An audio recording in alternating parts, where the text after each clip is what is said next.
دیکھیے کئی لیئرز ہیں وہاں ان کے ساتھ ان کی پارٹی ہے جو اس طرح کی باتیں کر رہی ہے، اور دوسری طرف یہ ہے کہ وہاں پہ آتنکوادی سنگٹھن بھی انہی لوگوں کے ساتھ جڑے ہوئے نظر آتے ہیں جو لوٹ مار اور اس قسم کی چیز کرتے ہیں، اور پھر اسٹوڈنٹ جو ان کے ساتھ بہت سے جڑے ہوئے تھے وہ بھی پارٹیسپیٹ کر رہے تھے لوٹ مار میں، جو الپ سنکھیکوں کے خلاف ہو رہے تھے، خاص طور سے ہندو سمدائے کے خلاف جو وہاں پہ ہے، اور یہی نہیں بلکہ شیخ حسینہ کی پارٹی کے جو وریشٹھ لیڈرز تھے ان کے گھروں کو بھی لوٹا گیا، کچھ کی ہتیائیں بھی ہوئی ہیں، پھر اس کے بعد زبردستی بہت سے لوگوں سے، چیف جسٹس سے اور دوسرے لوگوں سے استعفے بھی لیے گئے ہیں، ان کے آفیسز کو گھیر لیا گیا اور ان سے کہا گیا کہ آپ ریزائن کیجئے، ان کو ریزائن کرنا پڑا ہے۔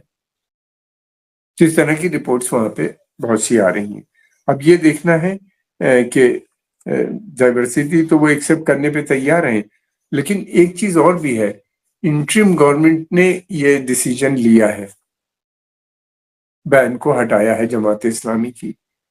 بہت سے جو وہاں پہ لیگل ایکسپرٹس ہیں ان کا کہنا یہ ہے کہ یہ انٹرم گورنمنٹ کو اس کا کوئی حق نہیں ہے اس کو ہٹانے کا، کیول پارلیمنٹ ہٹا سکتی ہے، یا سپریم کورٹ میں یہ مسئلہ جائے، یا کورٹ کچہری ہو، کورٹ میں جائے، ہائی کورٹ، سپریم کورٹ کہیں بھی ہو، وہ اس کو دیکھیں کہ جو بین لگایا گیا تھا وہ صحیح طریقے سے لگایا گیا تھا یا نہیں، صحیح باتوں سے، تو وہ یہ جج کریں گے کہ کیا، اس لیے کہ یہ پاور پارلیمنٹ کو ہوتی ہے، پارلیمنٹ ہی پاس کرتا ہے بین کو لگانے کو، پرائم منسٹر یا کیبنٹ ڈیسائیڈ کرتی ہے، پھر بعد میں پارلیمنٹ سے اس کو پاس کرتے ہیں۔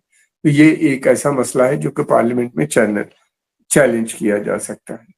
اب یہ دیکھنا یہ ہے کہ جماعت کس طریقے سے وہاں آنے والے سمے میں کام کرے گی، دیکھیے انہی نے ابھی تو ساری باتیں اچھی انہی نے کر دی ہیں، اور بھی بہت سی باتیں کی ہیں جن کو میں بعد میں بتاؤں گا میں، اور پھر یہ بھی انہی نے کہا ہے کہ کسی بھی شرط میں وہ اس کو ایکسیپٹ نہیں کریں گے جو اسلام کو کے خلاف ہے، اور یہ بھی کہا ہے کہ جماعت اسلامی ایک ایسی آرگنائزیشن ہے کہ یہ اس کا گٹھن تو 41 میں ہوا تھا، مولانا مودودی نے اس کیا تھا، اور یہ یونیفائیڈ انڈیا چاہتے تھے، یہ نہیں چاہتے تھے کہ بھارت کا پارٹیشن ہو، اور انہی نے شروع آؤٹ اپوز کیا تھا، مگر ان میں یہ لوگ الگ ہو گئے تھے، پاکستان کی جماعت اسلامی اور کشمیر کی بھی الگ ہو گئی تھی۔ بھارت کی جماعت اسلامی فرق ہے ان لوگوں سے، بھارت کی جماعت اسلامی کانسٹیٹیوشن میں یقین کرتی ہے، اور ساتھ میں وہ یہ بھی ہے کہ ڈائیورسٹی میں بھی ان کا یقین ہے۔ یہاں کی کانسٹیٹیوشن الگ ہے تو وہ ان کی اپ برنگنگ پارٹی کی الگ طریقے سے ہوئی، لیکن یہ پارٹی جو تھی یہ پاکستان کے ساتھ جڑی ہوئی تھی، اور انہی نے پاکستان کے خلاف جب مہم وہاں پہ چل رہی تھی آزادی کی، ان لوگوں نے کھل کے پاکستان کا ساتھ دیا تھا، پاکستان کی سینا کا ساتھ دیا تھا۔ ان کے ملیٹنٹ گروپ تھا الشمس اور البدر کی تو بہت رپورٹس بہت خراب ہیں، انہوں نے بہت سے intellectuals, writers, journalist, doctors, engineers, professionals کو اریسٹ کر کے پاکستان کے سینا کے حوالے کر دیا تھا، جن کی ہتیائیں وہاں پہ ہوئی ہیں بڑی سنکھیا میں، ان کی رپورٹ ہے۔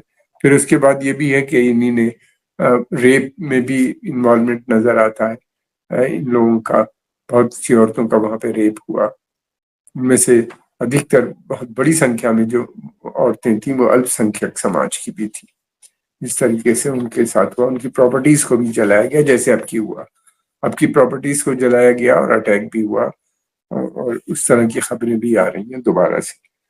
اب ان سب میں ابھی بھی جو کچھ ہوا اس میں جماعت اسلامی کا رول ایک بڑا نظر آتا ہے، پہلے بھی ہوا تھا، تو مجھے نہیں لگتا کہ کوئی بدلاؤ ان کے یہاں آیا ہے ان کی پارٹی میں، حالانکہ انہی نے کہا ہے کہ وہ وائلنس میں نہیں یقین کریں گے، ڈائیورسٹی کو بھی ایکسیپٹ کر لیا ہے۔ پھر اس کے بعد انہی نے یہ بھی کہا ہے کہ وہ جو ہیں دو چیزوں پہ بہت زور دیتے ہیں یہ لوگ، ایک تو اسلامک آئیڈینٹی پہ بہت زور دیتے ہیں، اسلامک آئیڈینٹی بھی، یہ جو اس قسم کی بات کرتے ہیں وہ آئیڈینٹی جو ہے وہ ان کو عرب سے جوڑنے کی بات کرتے ہیں۔ ساؤتھ ایشیا میں ابھی تک زیادہ تر جو انفلوئنس ہے وہ پرشین انفلوئنس مسلمانوں میں بہت نظر آتا ہے، کیونکہ اسلام بھی اسی طرف سے آیا تھا اور لبرل اسلام آیا تھا، صوفی بھی اسی طرف سے ہو کے بھارت میں آئے تھے، سینٹرل ایشیا، ایران، اس چھیتر سے آئے تھے. تو ان کے وہ اپنے ساتھ ساتھ پرشین انفلوئنس اور پھر اس کے علاوہ انڈو پرشین سنتھیسس سے ایک اچھا کلچر ڈیولپ ہوا تھا، جو ساؤتھ ایشیا اسلامک آئیڈینٹی، ایک نئی آئیڈینٹی بنائی تھی. اس میں اردو ان کی لینگویج بھی بنی، خاص طور سے ناردرن انڈیا اور اس پارٹ میں، اور کھانا پینا رہنا سہنا سب جو ڈیولپ ہوا ہے وہ ایک بہت بڑا کلچر ہے. آرٹ، آرکیٹیکچر، میوزک، ان سب میں بہت بڑا کنٹریبیوشن تھا مسلمانوں کا. لیکن یہ ان کا جو اسلام ہے وہ بیسیکلی جو اسلام ہے اس میں میوزک، اس میں یہ سب چیزیں نہیں. فنڈامنٹلزم کو یہ بڑھاتے ہیں، اسلامک فنڈامنٹلزم کا یہ پرچار کرتے ہیں. اور عرب کلچر میں بھی وہ بدوین عرب کلچر جو پہلے شروع کے اسلامک دور میں تھا اس کی یہ بات کرتے ہیں، اس طرح کے باتیں کرتے ہیں. جماعت سوئم تو کم بات کرتی ہے مگر اس طرح کی ویلیوز کو وہ پروموٹ کرتے ہیں. عورتوں کے رائٹ کے بارے میں زیادہ بات نہیں کرتے، کہتے تو کہ ہم رائٹس دیں گے لیکن بہت لمیٹڈ رائٹس ہوتے ہیں ان نے جو عورتوں کو دیے. اب یہ ہے کہ یہ نئی پارٹی بنی ہے، ان کے جو چیف ہیں انہی نے پریس کانفرنس کر کے ایڈریس کیا. اس پریس کانفرنس میں یہ بھی کہا کہ جو ہے جماعت اسلامی کی کوشش ہوگی کہ چائنا اور امریکہ سے اچھے سمبند بنانے کی، اور اسپیشل ریلیشن شپ پاکستان سے، یعنی پھر سے وہی انہی نے راج شروع کر دیا کہ پاکستان سے راجنیتی کو جوڑنے کی. یہ ایک پریشر گروپ کی طرح ایکٹ کرتا ہے. یہ ہے ان کے ساتھ ملیٹنٹ ہے تو بہت پاورفل پریشر گروپ بن جاتا ہے بنگلہ دیش کے اندر اور پاکستان کے بھی اندر ان کو ہے. اب اس سمے بنگلہ دیش کی جو سینا ہے وہ بھی، اس کا بھی جھکاؤ اسلامک راجنیتی، اسی راجنیتی کی طرف نظر آتا ہے، اور وہ بھی اسی طرح کی باتیں کر رہے ہیں. اور انہی نے بھی بہت سے اپوائنٹمنٹس کیے تھے شیخ حسینہ کو ہٹانے کے بعد، اس سب میں جو لوگوں کو اپوائنٹ کیا خاص طور سے سینا کے اندر وہ پرو جماعت ٹائپ کے ایلیمنٹ تھے. ان کے ساتھ یہ اپنے لوگوں کا اپوائنٹمنٹ کرانے میں بہت سکشم رہتے ہیں اونچی اونچی پوزیشنز پہ، خاص طور سے جوڈیشری، میڈیا، اس پہ ان کا بہت دھیان رہتا ہے.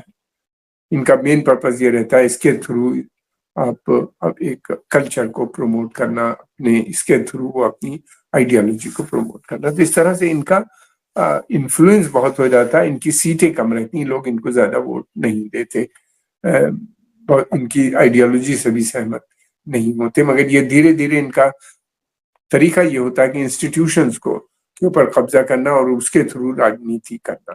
یہ ہم نے پاکستان میں بھی دیکھا کہ سینا اور پھر جوڈیشری اور دوسرے انسٹیٹیوشنز پہ ان کا اسی طرح اسی ماڈل پہ یہ وہاں بھی کام کرتے ہیں. اب یہ دیکھنا ہے، انہوں نے یہ بھی کہا ہے ساتھ میں کہ وہ بھارت سے اچھے ریلیشن چاہتے ہیں، لیکن برابری کے ہونے چاہیے، انٹرفیئرنس نہیں ہونا چاہیے. ان کا اب کیا ہوگا؟ امریکہ چاہتا ہے کہ بنگلہ دیش پوری طریقے سے اس کے ساتھ کھڑا ہو، اور وہ بنگلہ دیش جو ہے وہ جو ہے وہ انڈو پیسیفک چھیتر میں کوآپریٹ کرے، کوارڈ کو جوائن کرے، یعنی ایک الائنس جو بنا ہے جس میں انڈیا، آسٹریلیا، جاپان اور امریکہ ہے، اس کو جوائن کرے اور چائنا کی وستار وادی نیتی کے خلاف کام کرے. ہم سب جانتے ہیں کہ اس پورے ایپیسوڈ میں جو بنگلہ دیش میں پچھلے سمے ہوا ہے اس میں امریکہ کا بہت بڑا رول نظر آتا ہے. امریکہ نے پاکستان کے تھرو کیا تھا، جماعت اور ان کے کیڈر کے تھرو وہاں پہ جو ڈیمانسٹریشنز ہوئے تھے اس میں ان لوگوں کا بڑا رول تھا. کس طرح بنگلہ دیش جائے گا یہ تو آنے والا سمے بتائے گا. اور یہ بھی ہے کہ یہ بھارت کے ساتھ کیسے سمبند، مجھے نہیں لگتا کہ ان کی کوئی بھی کوشش، ان کی پوری کوشش یہ ہوگی کہ بھارت کے ساتھ اچھے سمبند نہ ہوں. حالانکہ کہا ضرور ہے لیکن ان کی جو راجنیتی ہے اس سے امید نظر نہیں آتی، اور پاکستان کی طرف یہ ٹلٹ کر دیں گے آنے والے سمے میں.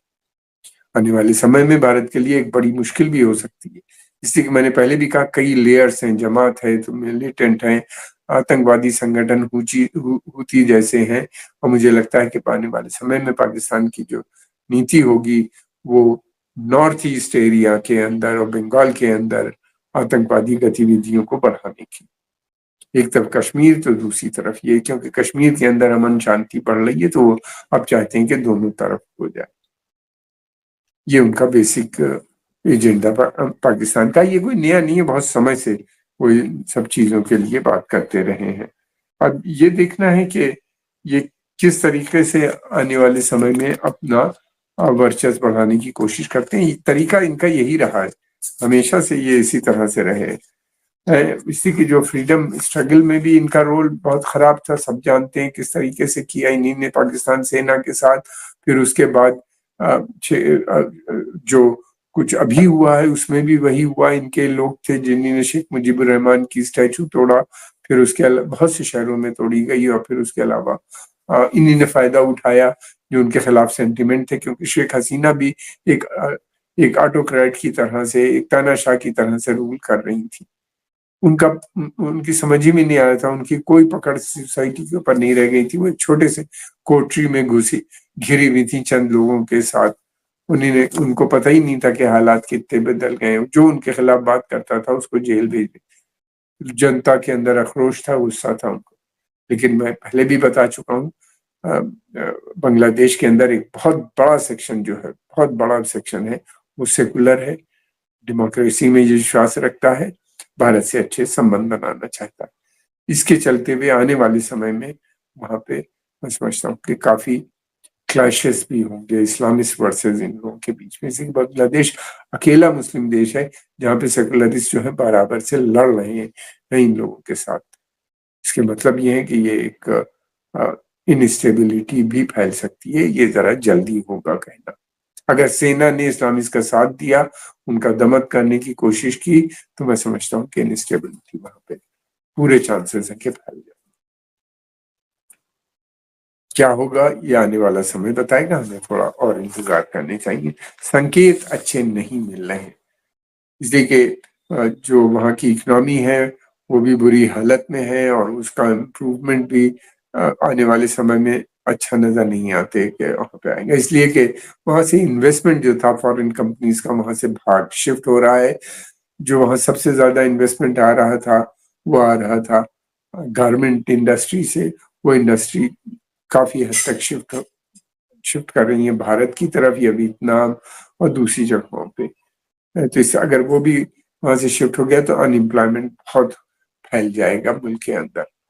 ان امپلائمنٹ پھیلنے کی وجہ سے ہی رائٹس شروع ہوئے تھے، اسٹوڈنٹ ایجیٹیشن ہوا تھا، وہ دوبارہ سے ہو جائے گا وہاں پہ. اس لیے کہ جو اس دفعہ جن لوگوں نے رائٹ کیے تھے، ایجیٹیشن شروع کیا تھا، وہ تو سرکار انٹرم سرکار کے ساتھ انہی نے گٹھن کر لیا. وہ اپنی پارٹی بنانے کی بات کر رہے ہیں، مگر یہ ہے کہ جو کچھ انہی نے سپورٹ گین کی ہے، اگر وہ ڈیلیور نہیں کر پائے گی انٹرم گورنمنٹ تو وہ جلدی ہی ان کی سپورٹ بیس ہٹ جائے گی. اور پھر اس کے علاوہ یہ کہ وہاں پہ سیکولر گروپس اس جگہ کو، اس اپوزیشن کو کیپچر کرنے کی کوشش کر رہے ہیں. یہ جنرل سچویشن میں نے بتائی، ایسا ہی ہوتا ہے تمام. بنگلہ دیش اس سے کوئی الگ نہیں ہے. ہم آپ کے آبھاری ہیں، اپنے سمے نکال کے اس کو دیکھا. اگر آپ کو پسند آیا تو اس کو لائک کیجئے، سبسکرائب کیجئے، اور ہم آپ سے اپیل کرتے ہیں کہ اس کو آگے بھی لوگوں میں بھیجیے، پروموٹ کیجئے. کمنٹ باکس میں اپنے کمنٹ ضرور لکھیے. آپ کا بہت بہت دھنیہ واد.